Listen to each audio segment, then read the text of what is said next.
5, versículo 7.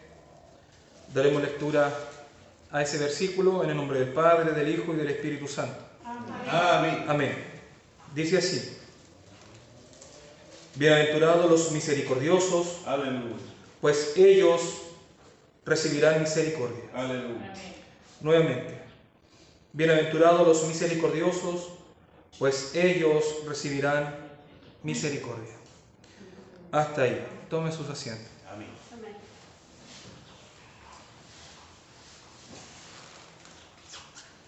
Avanzando ya en varias de las bienaventuranzas, ahora corresponde la bienaventuranza a los misericordiosos, pues ellos recibirán misericordia. Regularmente suele entenderse de que todos aquellos que tienen misericordia,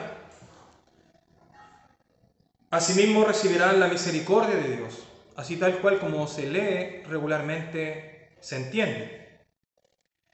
Pero si lo entendiésemos tal cual como lo estamos leyendo, contradeciríamos todas las otras bienaventuranzas anteriores.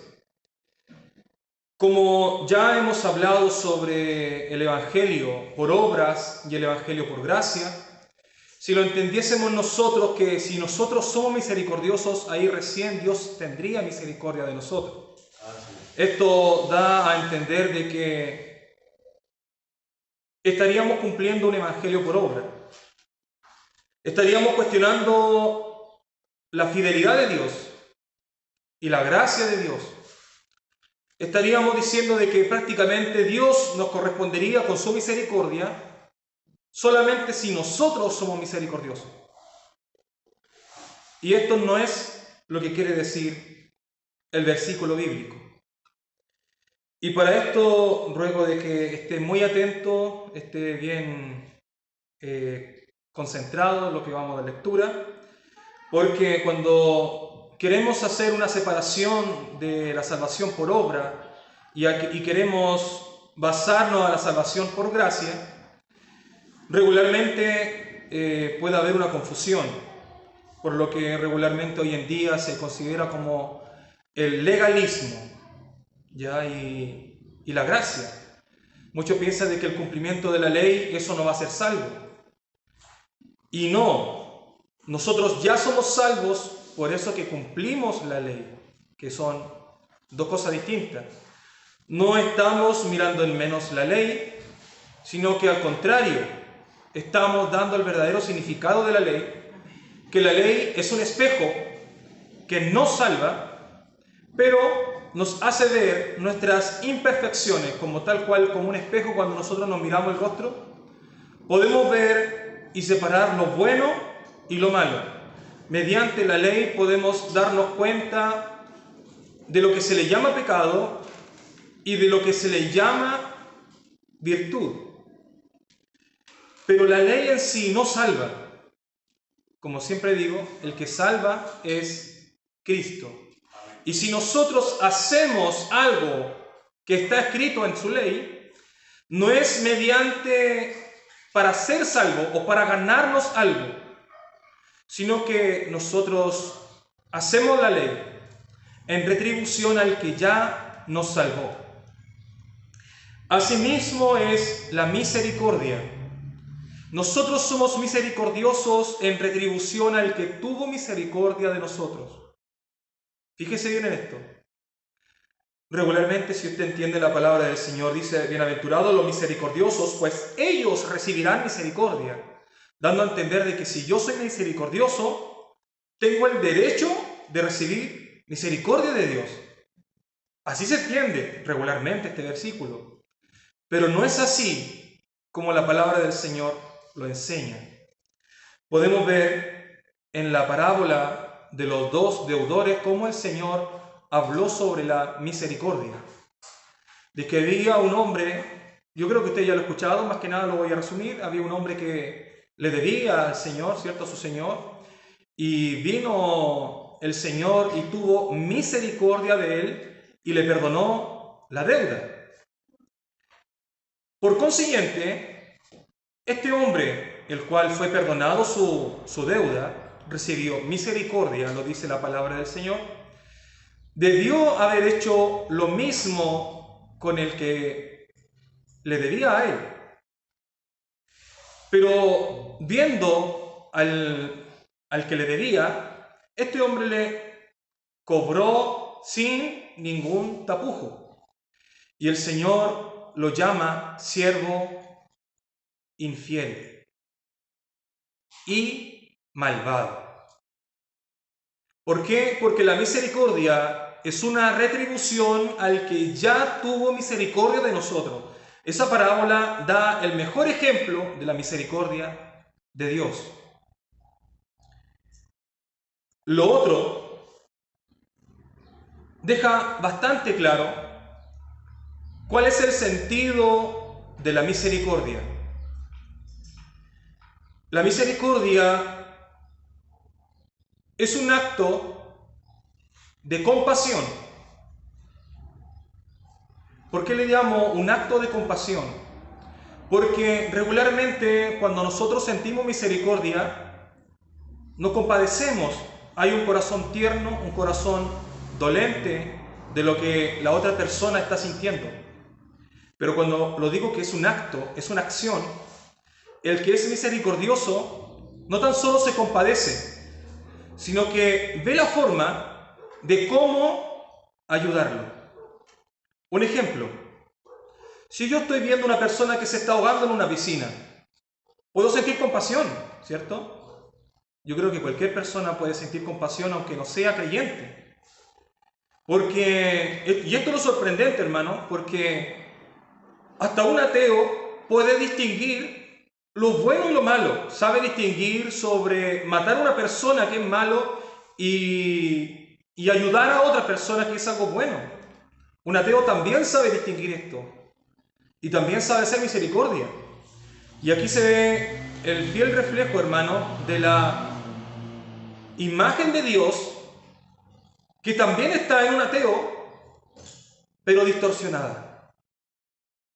Todos nosotros los seres humanos seguimos siendo a la imagen de Dios, pero debido al pecado tenemos una imagen distorsionada. Y la palabra del Señor, hermano, nos enseña también sobre eso, de que somos hechos a la imagen de Dios, pero gran parte de la imagen de Dios ha sido distorsionada, como el amor, como la misericordia, la bondad, y así grandes cosas, hermanos, que han sido distorsionadas por el pecado.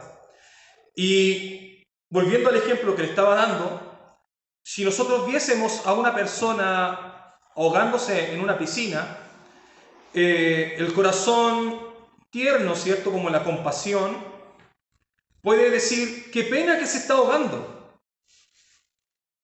Pero cuando hablamos de una persona que tiene misericordia, no vale tan solo la compasión.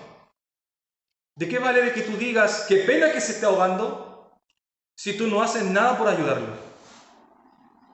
Cuando se habla del acto de misericordia, es una acción.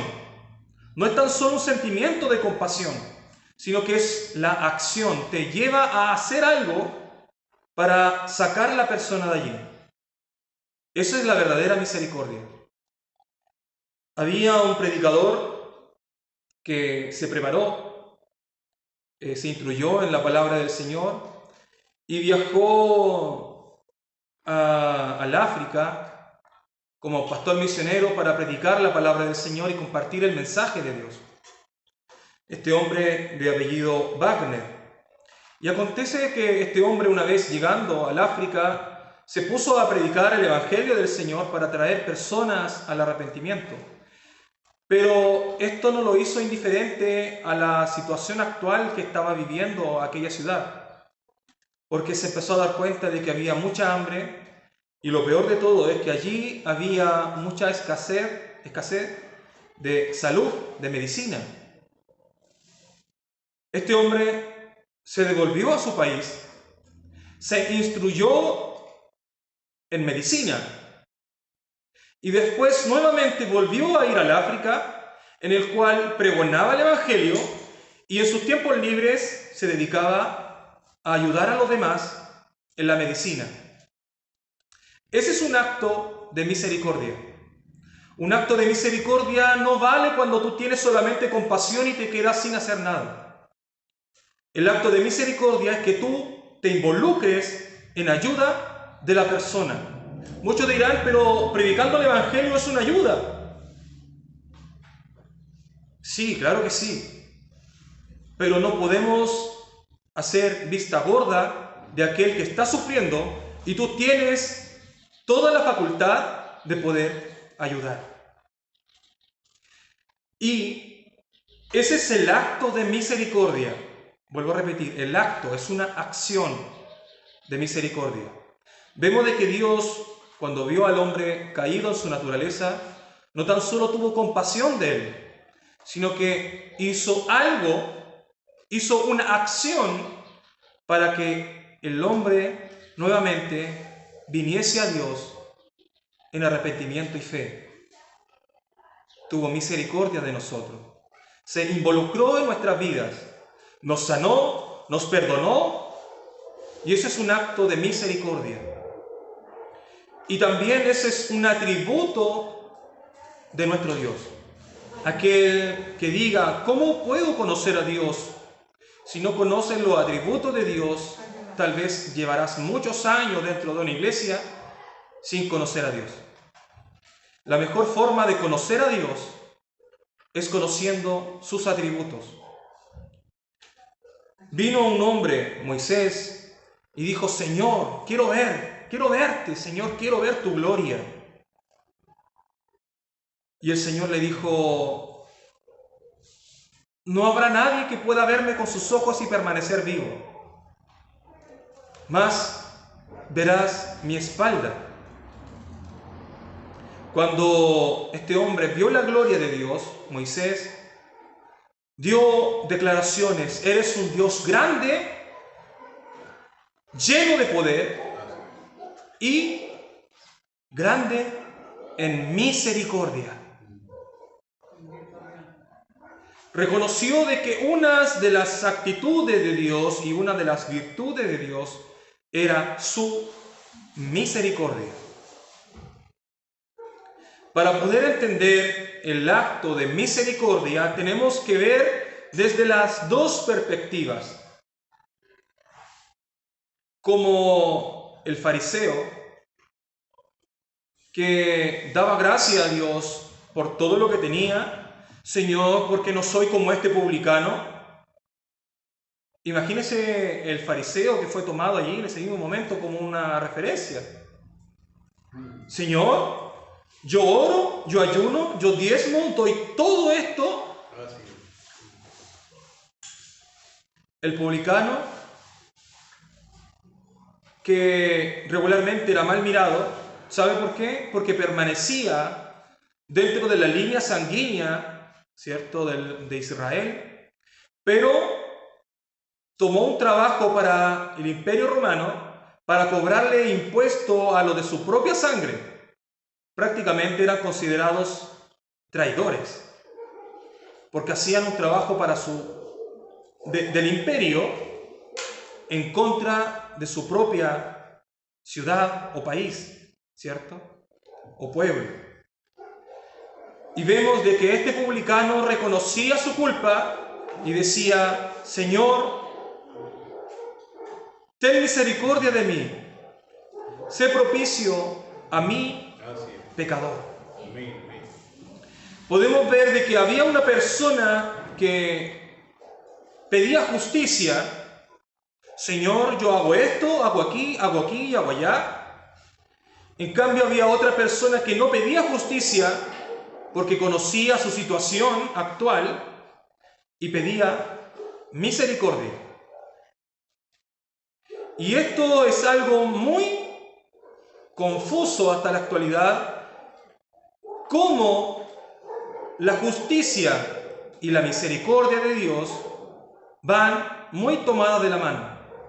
Aunque el fariseo pedía justicia porque él creía de que era un hombre justo y él se hacía merecedor de la salvación de Dios por todas las cosas que él hacía, Asimismo, este publicano se daba cuenta de que era pobre, que no tenía nada con qué pagar, y pedía misericordia.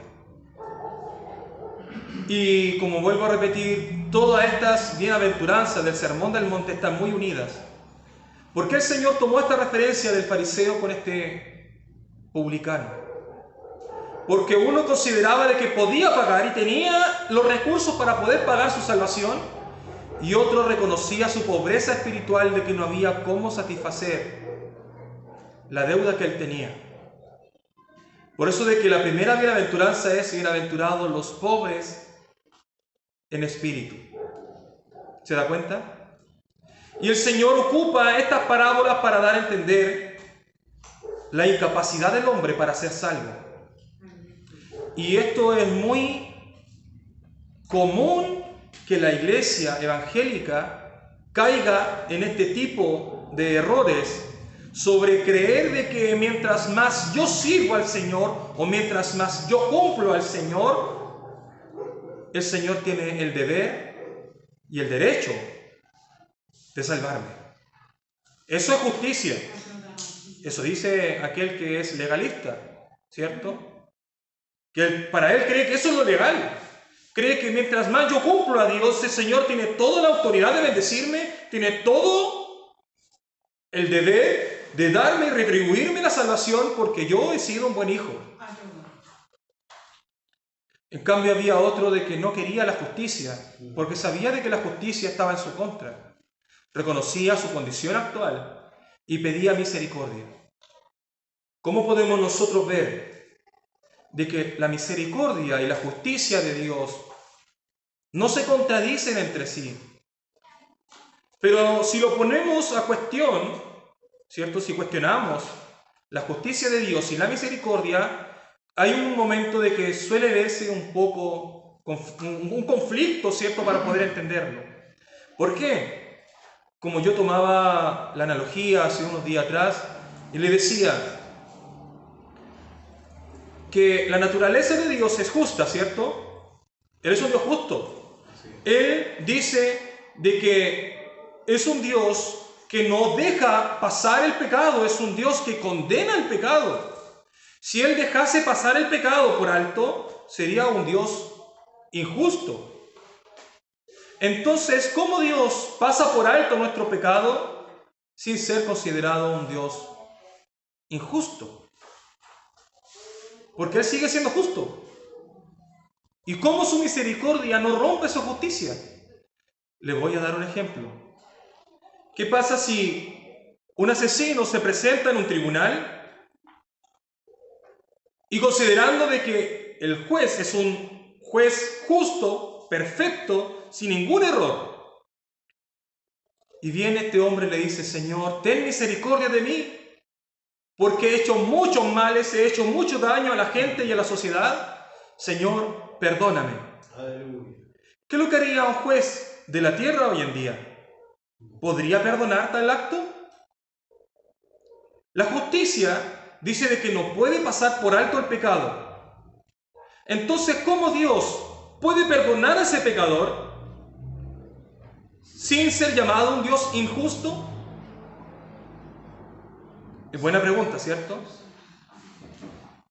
Porque todo pecado merece ser condenado, y eso lo dice su palabra. Y aquí es donde vemos nosotros la justicia de Dios aplicada.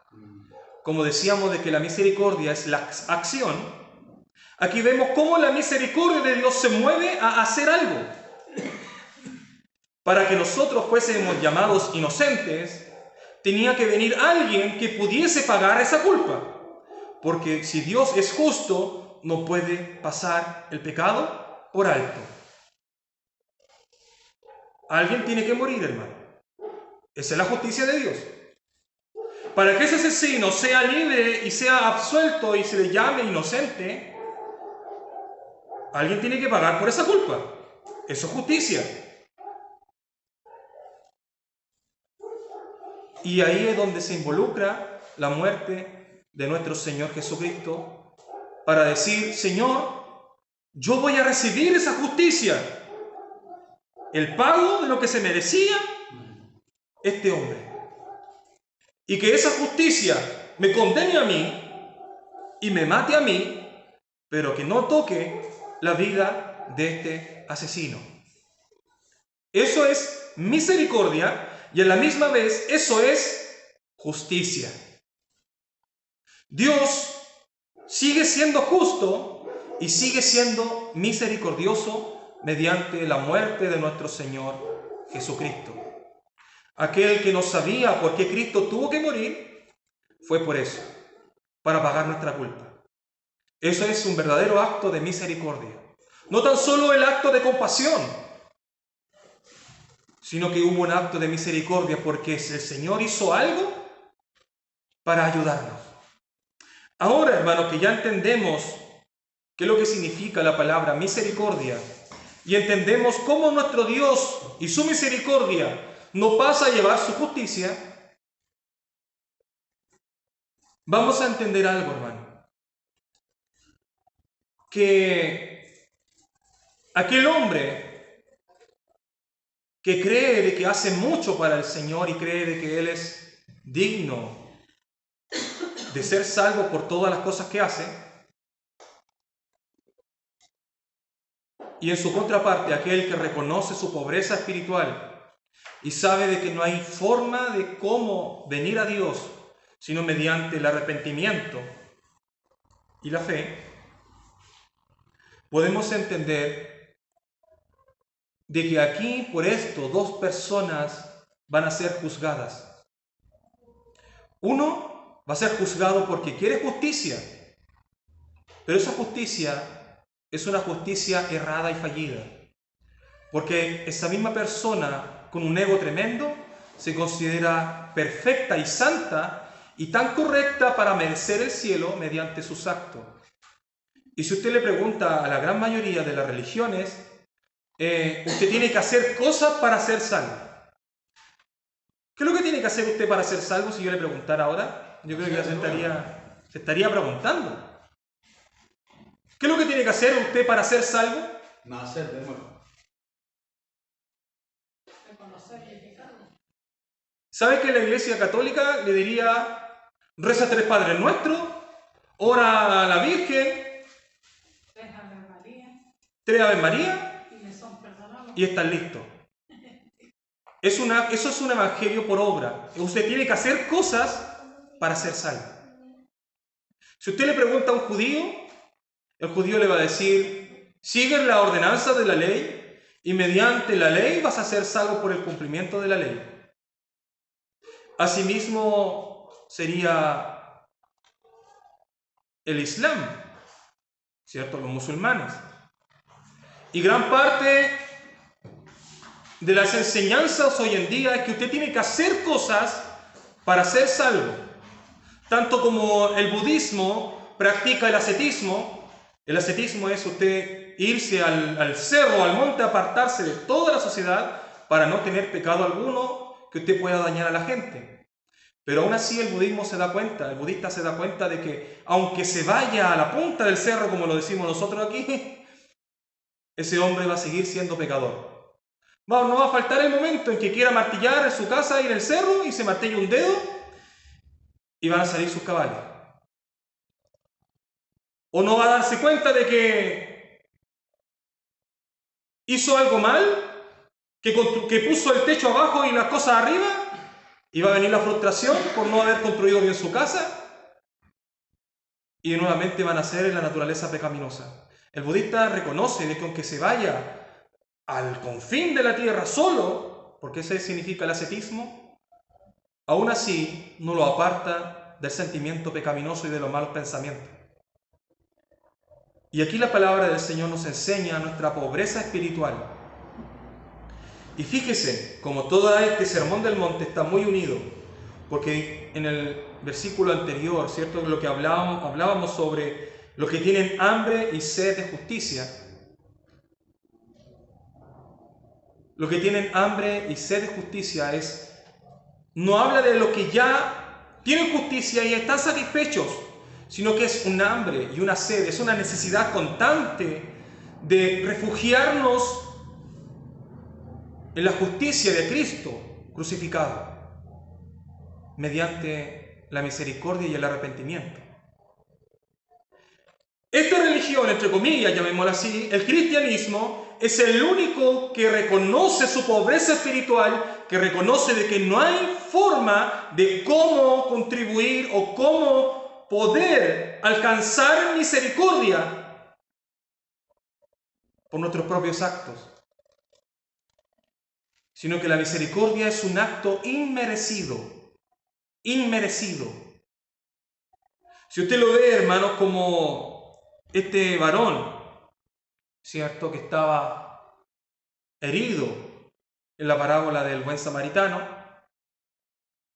dice de que pasaron varias personas, el cual se compadecían de él y decían: oh, qué pena, mira cómo está, y seguían caminando como si nada. Pero dice la palabra del Señor de que hubo uno que se le llamó el buen samaritano, el cual no tan solo tuvo compasión de él, sino que lavó sus heridas, lo curó y lo ayudó. Hermano, vemos de que la misericordia es también parte de la gloria del Señor. Es una imagen de Dios en nosotros.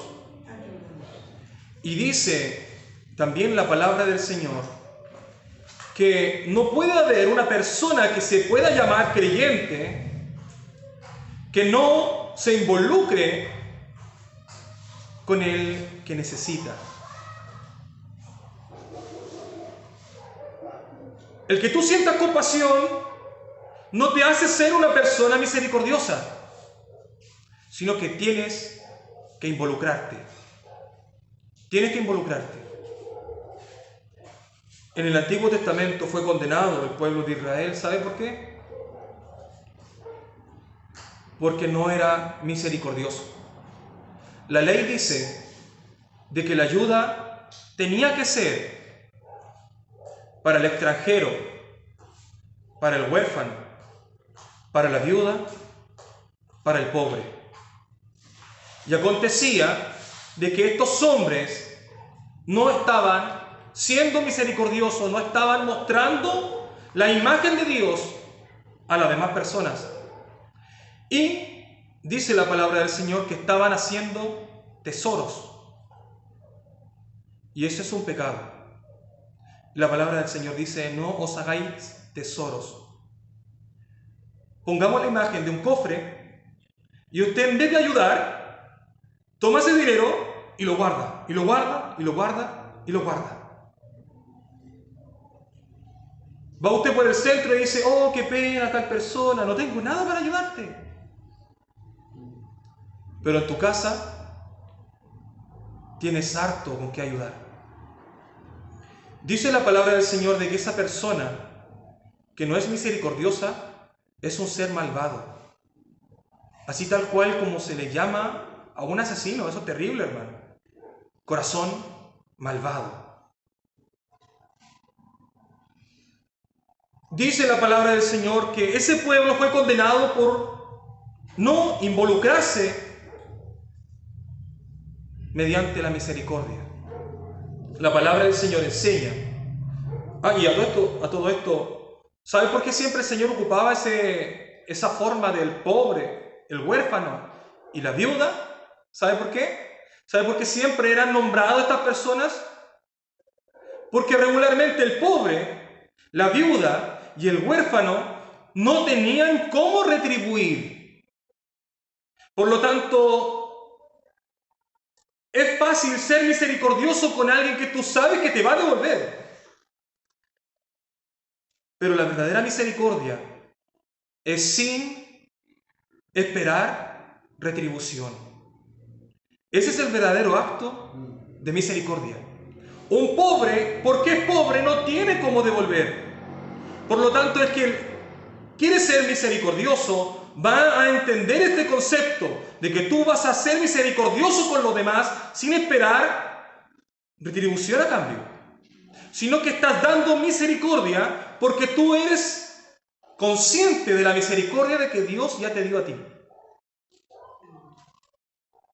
Por eso de que el pobre, el huérfano y el extranjero, la viuda son mencionados porque no tenían cómo pagar. Ese es un acto de bondad y misericordia. Podemos ver de que hay hartas personas, hermanos, involucradas en la palabra del Señor y preocupadas por ser misericordiosos. Y yo creo que a veces también muchos de nosotros nos hemos congregado y casi nunca se ha tocado esta parte sobre la misericordia. Y también espero no ser aburrido tal vez con el mensaje positivo de que una y otra vez con el mismo mensaje, pero créame de que es muy importante conocer por qué el Señor Jesucristo enseñó este sermón del monte. No fue por una casualidad, hermano, sino fue porque el Señor algo quiere renovar y restaurar en nosotros. Hermano, vuelvo a insistir, la misericordia no es tan solo un acto de compasión, sino que te lleva a actuar. Te lleva a ver a Cristo en tu hermano. Por este mismo sentido, yo ayudo a mi hermano porque estoy viendo la cara de Cristo en mi hermano, porque Cristo a mí me perdonó y tuvo misericordia. A eso se refiere de que nuestro prójimo, tenemos que ver a Cristo en nuestro prójimo. Por esto mismo. Pero hoy en día, hermano, el corazón está muy duro. Hoy en día el corazón es indolente. Hoy en día el corazón cada día está más apartado de la misericordia. Y cuando hablamos de que un corazón tiene hambre y sed de justicia, es porque se sigue refugiando en la justicia de Cristo con la muerte y el pago que hizo por nosotros. Es mediante esa justicia el cual el hombre sigue teniendo hambre. Cuando hablamos sobre hambre y sed, es algo continuo que no nos sacia. Aquí la palabra del Señor nos dice insatisfechos, sino que habla de hambre y sed. Es algo continuo que nos lleva una y otra vez postrarnos a la presencia de Dios en su misericordia, porque reconocemos nuestra pobreza espiritual. Y como lo anunciaba, hermano, este es algo muy confuso sobre la salvación por obra y la salvación por gracia. Muchos piensan que la santidad nos hace salvos, que si nosotros somos santos,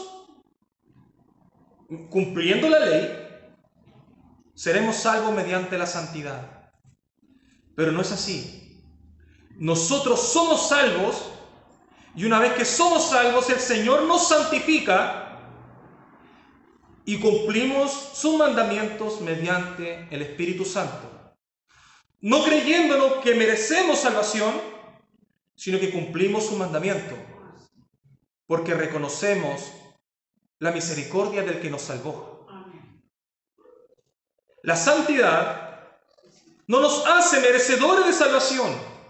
La santidad, hermano, es un reflejo del salvado.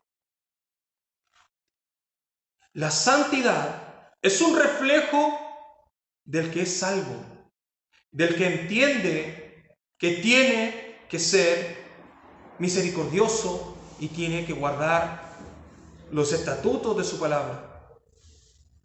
Reconoce su pobreza espiritual. Sabe de que no hay forma de ir a Cristo.